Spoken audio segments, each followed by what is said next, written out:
मदन भण्डारी र कुशल संगठक जीवराज आश्रितले नेपाली कम्युनिस्ट आन्दोलनलाई केवल संगठनात्मक उचाइ मात्र होइन, वैचारिक स्पष्टता र जनमुखी राजनीतिक संस्कारको नयाँ चरणमा पुर्याउनु भएको थियो।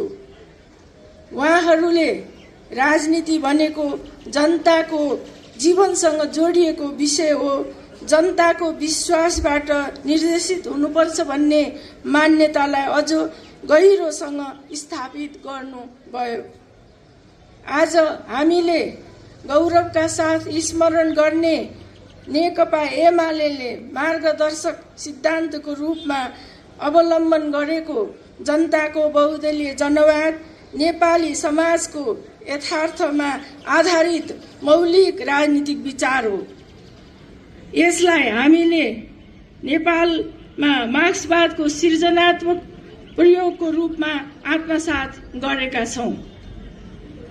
यसले लोकतन्त्र, राष्ट्रियता, सामाजिक न्याय र समृद्धिको यात्रालाई मार्गदर्शन गर्दै नेपाल कम्युनिस्ट पार्टी एमालेलाई जनताको भरोसा योग्य राजनीतिक शक्तिका रूपमा स्थापित गर्न महत्त्वपूर्ण भूमिका खेलेको छ।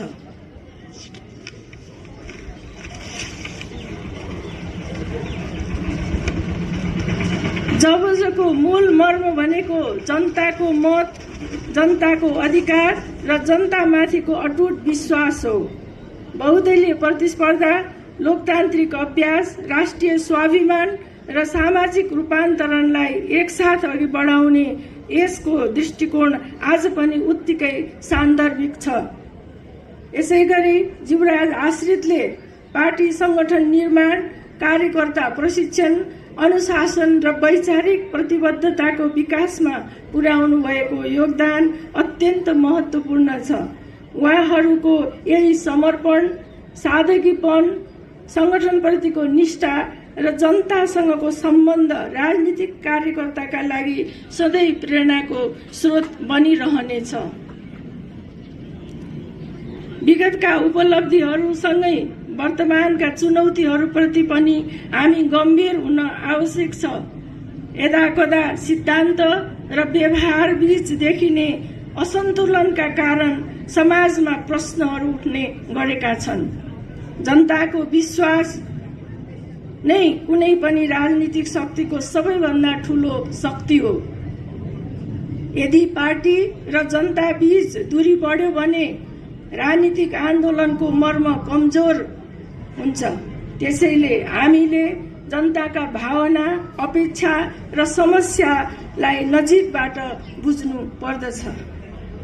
राजनीति जनसेवा र समाज रूपान्तरणको अभियान हो भन्ने मान्यतालाई स्थापित गर्न अविचलित ढंगले क्रियाशील हामी हुनु पर्दछ।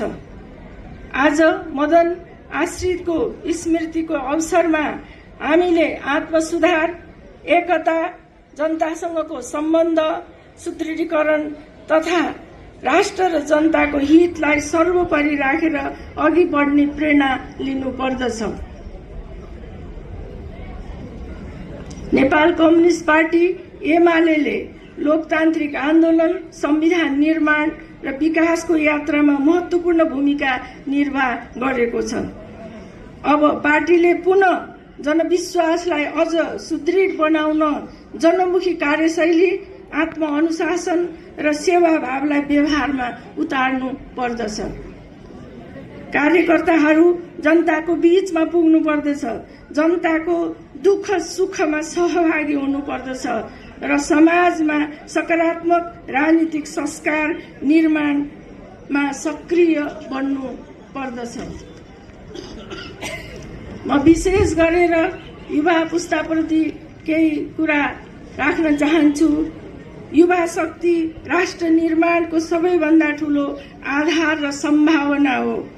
शिक्षा, प्रविधि, उद्यमशीलता, उत्पादन र नवप्रवर्धनसँग युवालाई प्रभावकारी रूपमा जोड्न सकियो भने नेपालको विकास, रोजगारी र समृद्धिको नयाँ ढोका खुल्नेछ। त्यसैले युवामा आशा, आत्मविश्वास र स्वदेशमै भविष्य निर्माण गर्ने वातावरण सिर्जना गर्नु आजको प्रमुख आवश्यकता हो। त्यसैले अब हाम्रा क्रियाकलापहरूलाई युवा पुस्तामा केन्द्रित गरिनु आवश्यक छ।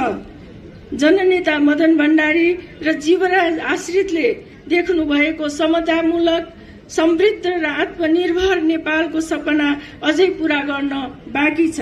उहाँहरूप्रति सच्चा श्रद्धाञ्जली भनेको उहाँहरूको विचार, आदर्श